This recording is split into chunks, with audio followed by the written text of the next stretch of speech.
Praise the Lord! Dakila po ang ating Panginoon. Tunay po na napakabuti ng Diyos sa atin. Bagamat sa amin po ay maulan, pero salamat po sa kabutihan ng Panginoon na tayo pong lahat ay may buhay at kalakasan. Magandang umaga po, Pastor Bobby Librado, Pastor Cynthia at Pastor Joel. At sa lahat ng ating mga kapwa manggagawa na nasa platform na ito, gayon din sa mga leaders and saints na kung saan ay kasama natin palagi kada umaga. Pagpalain po tayo ng ating Panginoon. Basahin ko po ang salita ng Panginoon, Psalms 111 verse 2. Great are the works of the Lord, studied by all who delight in them. At sabi po sa Tagalog, Amen, ang mga gawa ng Panginoon ay dakila, siyasat ng lahat na nagtatamo diyan. Tunay po na napakabuti po ng ating Panginoon na kung saan ay siya po ay kamangha-mangha sa lahat ng kanyang ginagawa. Kaya kung titignan po natin, the Lord is worthy of praise, na kung saan ang Panginoon po ay karapat-dapat sa ating pagpupuri. Tunay po na kung saan kung titignan po natin ang lahat ng bagay po na nilalang ng ating Panginoon, let everything that hath breath praise ye the Lord. Ibig sabihin tayo pong lahat ay dapat pong magpuri sa ating Panginoon. Kaya kung titingnan po natin ang magawa ng Panginoon, makikita natin makapit ang salita, siyasat ng lahat na nagtatamo diyan. At sabi niya makapit ay studied by all who delight in them. Ibig sabihin, sa ating paglilingkod sa Panginoon, bawat araw, bawat panahon, bawat taon, bawat buwan, bawat linggo na kung saan ay kasama natin ng Panginoon. Lahat tayo po ay nanggigilalas. Alam po natin sa ating buhay na dakila po ang ating Diyos na ating pinaglilingkuran. Kaya sa ating buhay ay masasabi ko, kapatid, amen, kaya natin nasisiyasat palagi, lagi po natin naaalala palagi na kung saan ay ating sa paglilimi-limi o sa pagbubulay-bulay ng salita ng ating Panginoon, nararanasan po natin araw-araw ay may mga dakilang bagay na ginawa ang ating Panginoon. Kaya ang Panginoon lang ang karapat-dapat na kung saan ay makatanggap na mga papuri sa kanyang mga nilalang. Ito mga kapatid ay salita ng Panginoon, wonders at His work. Tayo po ay humanga sa kanyang mga gawa. Kaya tayo po ay nagpupuri at nagpapasalamat sa Panginoon sapagkat namamalas po natin ang lahat ng mga magagandang ginawa po ng ating Panginoon.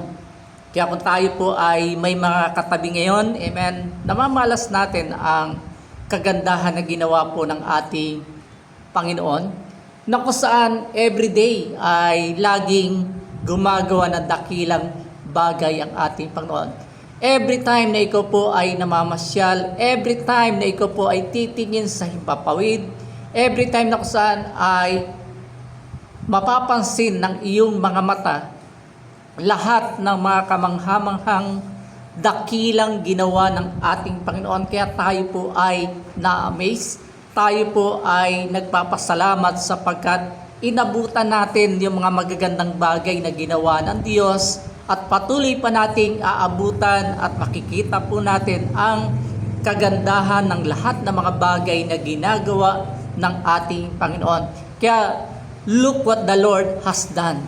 Kung mamasdan po natin ang lahat ng ginawa ng ating Panginoon, kung tayo pong lahat ay magte-testify ngayong umaga, amen, hindi matatapos ang platform na ito na kung saan ay maibabahagi natin lahat ng kabutihan, lahat ng kagandahang ginawa ng ating Panginoon. Kaya nga tayo po ay humahanga sa gawa ng ating Panginoon, na kung titingnan po natin, amen, kabilang tayo doon sa mga ginawa ng ating Panginoon, amen. Kaya diyan His word reveal His greatness. Sa kanyang mga ginawa ay pinakikilala ang kadakilaan ng ating Panginoon. Ang buong sannilikha at lahat ng ginawa ng Diyos ay nagpapakita ng kapangyarihan, karunungan at kadakilaan.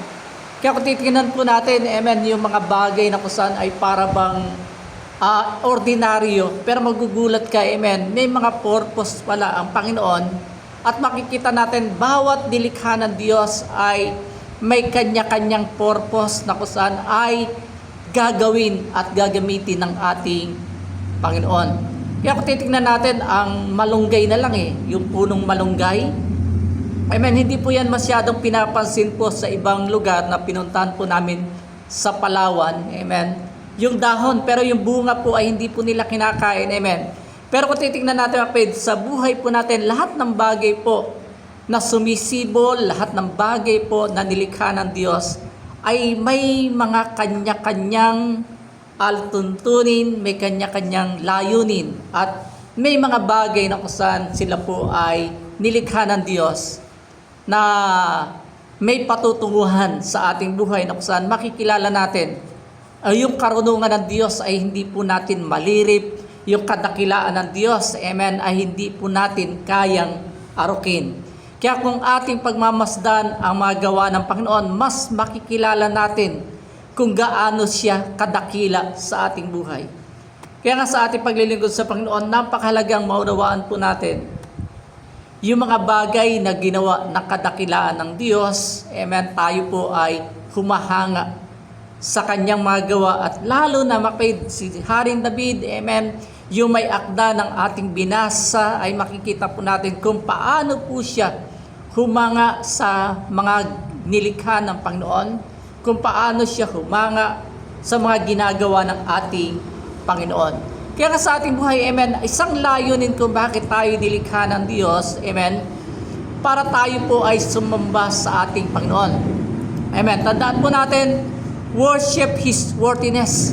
Kaya tayo po ay nandito ngayon, amen, na kung saan sa ating pagsamba, amen, sambahin ang kanyang karapat-dapat na katangian ng ating Panginoon. Lahat tayo po ay may kanya-kanyang pinanghahawakan na pagkakilala sa ating Panginoon, na kung saan ay makikita natin yung kadakilaan ng Panginoon. Hindi po siya nakakalimot, hindi po siya nagpapabaya, hindi po siya nangiiwan. Amen. At sa ating buhay, amen, alam po natin, God is always provide ng mga bagay na ating pangailangan. Ang Panginoon ay dumirinig ng ating mga dalangin. Ang Panginoon ay makapangyarihan at walang mahirap po sa Kanya. Ang Panginoon ay punong-puno ng awa. Ang Panginoon ay dakila ang habag sa bawat sangkatauhan. Ang Panginoon ay karapat-dapat na kung saan sambahin lahat ng klase ng kanyang katangian na kung saan ay ating namamalas. Kaya po napakabuti ng ating Panginoon. Karapat-dapat po siyang dakilain, karapat-dapat po siyang itaas, karapat-dapat, amen, na kung saan ay parangalan palagi ang pangalan po ng ating Panginoon. Lahat ng bagay na kung saan ay nasa atin, amen, ito po ay mga bagay na kung saan ay ipinagkaloob ng Panginoon na may kalayaan na kung saan ay ating pong pwedeng gamitin sa pang-araw-araw at the same time lahat ng mga bagay na ipinakita ang kagandahang loob ng Diyos kung paano tayo kapatid ay iminulat ng Panginoon kada umaga ay laging may pagpapala sa atin. Amen. Karapat dapat po every time na tayo po ay bumabangon, lagi po nating sasambahin ang ating dakilang Panginoon. Kaya nga sa ating buhay, amen, ang pagsamba sa Panginoon, ito talaga yung dapat po nating gawin sapagkat darating ang time pag tayo po ay nasa kabilang buhay. Wala na po tayong gagawin kundi sambahin, purihin, parangalan palagi ang ating Panginoon at doon ay wala na pong gabi, pawang araw. At the same time, kasama po natin ang ating dakilang Panginoon. Kaya sa ating buhay, amen, worship His worthiness. Sambahin ang kanyang karapat-dapat na katangian na kung saan ay pinakilala sa atin ng Panginoon kung sino ang Diyos na nag-iisa na ating pinaglilingkuran. Siya po ang Diyos ni Abraham, siya po ang Diyos ni Isaac, siya po ang Diyos ni Jacob, at ang Diyos na ating pinaglilingkuran ay Diyos na buhay. Amen. Kaya nararapat lang na ibigay po natin sa ating Panginoon yung karapat-dapat na pagsamba. Amen. Worship His worthiness. Amen. Worship Him because He alone deserve glory. Siya lang po ang karapat-dapat talaga na kung saan ay tumanggap ng lahat ng mga papuri, pasalamat, at the same time kapatid, lahat ng bagay po. Ang Diyos lang ang karapat-dapat tumanggap ng ating pagsamba at papuri. Hindi lamang sa awit, kundi sa buong buhay natin dapat siya ay luwalhatiin. Kumusta po yung ating pag-awit? Amen. Hindi man siguro makapait kagandahan ang ating mga boses, at kung meron man kapait na magaganda ang boses, nawa ay ito po ay karapat-dapat, kalugod-lugod na kung saan yung ating tinig ay ibinibigay po natin taos-puso sa ating Panginoon sa pagsamba, sapagkat sa ating buhay tayo po'y inutusan ng ating Panginoon na sambahin siya ng buong puso at buong kalwa at buong kalakasan, na sa ating buhay siya po ay ating luwalhatiin. Kaya nga sa ating buhay kapatid, napakaganda palagi na every time na tayo po ay lumalapit sa Panginoon, tayo po ay umaawit. Sa ating buhay kapatid, amen, walang musician, amen, na kung saan ay hindi marunong umawit. Lahat tayo kapatid, amen.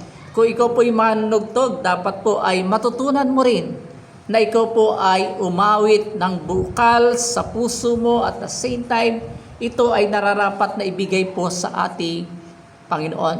Kaya nga sa ating paglilingkod sa Diyos, amen, hindi man siguro kagandahan ng ating mga boses, basta importante yung nilalaman ng ating puso, na yung ating puso po ay nakasentro, naka-align palagi sa presence ng ating Panginoon, at naniniwala po ako kapatid, amen, naiintindihan, naunawaan ng Diyos lahat ng ating mga inaawit na pagsamba, na kung saan ito po ay pagluwalhati sa ating Panginoon. Hindi po tayo nagpapakitang tao na kung saan tayo po ay nagmamagalingan, kundi lagi natin tandaan, amen, isa lang po yung magaling. Walang iba kundi ang ating dakilang Diyos na nagbigay ng bawat talento, bawat karunungan na mayroon tayo. Amen. Kaya siya'y karapat-dapat na kung saan sa ating pagsamba, lagi po siyang itinataas, at tayo po ay palaging nagpapakumbaba sa ating Panginoon. Kaya sa ating buhay kapatid, kailangan po, amen, yung ating pagsamba ay yung totoo na kung saan ay ating isinurrender ang ating puso sa ating Panginoon, na ang tunay na pagsamba ay nagmumula sa pusong nagpapasakop sa Diyos. Ang pagsamba ay hindi lamang ginagawa sa simbahan, kundi ipinakikita sa araw-araw na pamuhay. Amen. Kaya nga sa ating buhay, every time na tayo po'y bumabangon, may kalayaan tayong sambahin ang ating Panginoon. At the same time kapatid, kahit anong oras yan, kahit anong panahon, sitwasyon ng buhay mo, dapat po marunong tayong sumamba, marunong tayong maglaan palagi ng tamang oras, tamang panahon, na kung saan tayo po'y malayang makapagsamba sa ating Panginoon. Pag tayo po ay worshiper, amen, lagi niyong tandaan, malapit po yung mga pagpapala, malapit po yung mga kabutihan ng Diyos na ipinapamalas po sa atin. Sa ating buhay, makapid, walk in wisdom. Amen. Sa ating buhay, makapid, lumakad ng may karunungan. Ito po yung mahalagang bagay, amen, na kung saan ay binigay ng Panginoon kay Haring Solomon. Amen. Na sa buhay po ni Haring Solomon ay makikita natin yung kanyang karunungan. Hindi po ito karunungan na nagmula sa tao, kundi ito po'y karunungan na nagmula po sa ating Panginoon. Kung ating titignan na makapid, ang sabi nga ni Haring Solomon, Panginoon, ako'y bigyan mo ng karunungan para aking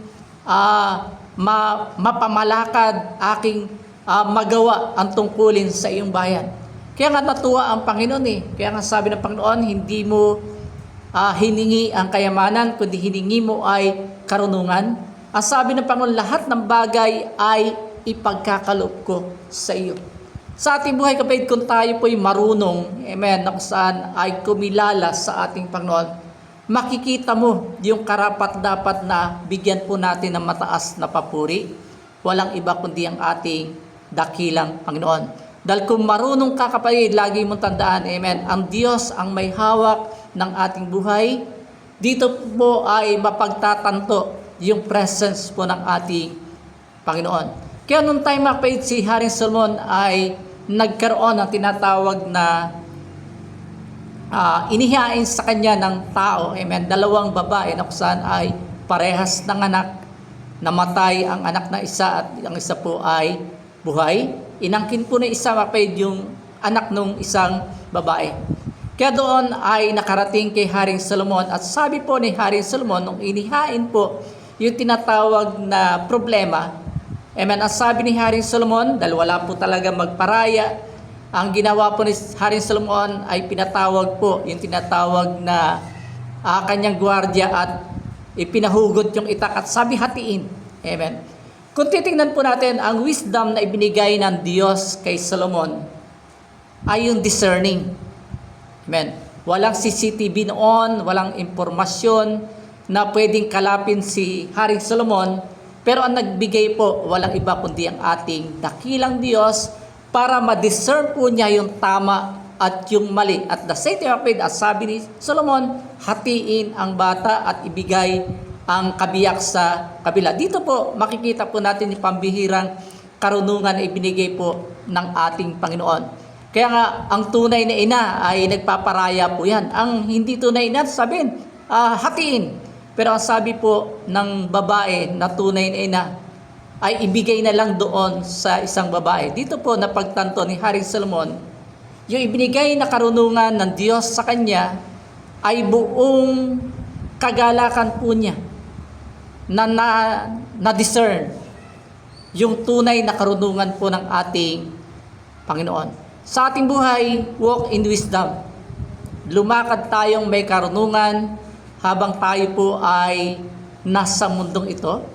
Lumakad tayo ng may karunungan na kung saan every time na tayo po ay pumapalaot sa gawain ng Panginoon, lagi po nating alamin palagi na hindi tayo nabubuhay sa ganang ating sarili, kundi tayo po'y nabubuhay dahil po sa ating Panginoon. Lahat ng accomplishment na mayroon tayo paid, amen, dapat po ay kilalanin natin ang ating Panginoon. Kaya sa ating buhay, ang Panginoon lang ang karapat dapat pong bigyan ng mataas na papuri sapagkat lahat ng bagay na ginawa ng Panginoon ay tunay na kahanga-hanga. At makikita natin na karapat dapat ang Diyos na sambahin sa lahat ng kanyang katangian, sa lahat ng ating pagkakilala sa ating Panginoon. Lagi po nating unawain, lagi po natin kapatid pagbulay-bulayan palagi ang lahat na ginawa ng ating Panginoon sapagkat tunay po na siya lamang po ang karapat-dapat na pagbigyan ng pag-aalay, ng mataas na papuri, pasalamat, at siya lang ang karapat-dapat na luwalhatiin sapagkat siya lamang po ang Diyos na nag-iisa na ating sinasamba. At sa ating pagsamba ay laging nakasentro ang ating puso at ating isuko. Lahat ng ating buhay sa harapan ng ating Panginoon. Kung tayo po'y may mga pride, ibaba po natin sapagkat hindi kalugod-lugod sa Diyos na tayo po ay sasamba na may pagmamataas sa ating Panginoon. Kaya tayo po'y laging isuko natin palagi ang ating buhay, ang ating puso po ay laging nakasentro sa Panginoon. Higit sa lahat, tayo po'y lumakad ng may buong karunungan na kung saan, amen, sa ating buhay, kung wala ang Diyos, wala po tayo sa mundong ito. Kaya nga sa ating buhay, kapatid, amen, sabi ng Panginoon, let everything that hath breath praise ye the Lord. Kaya palagi po natin pupurihin, palagi ang ating dakilang Diyos sa ating buhay at habang tayo po'y nabubuhay, mamutawi palagi sa ating bibig ang pagpupuri, pasalamat, pagsamba ay para lang sa ating dakilang Panginoon.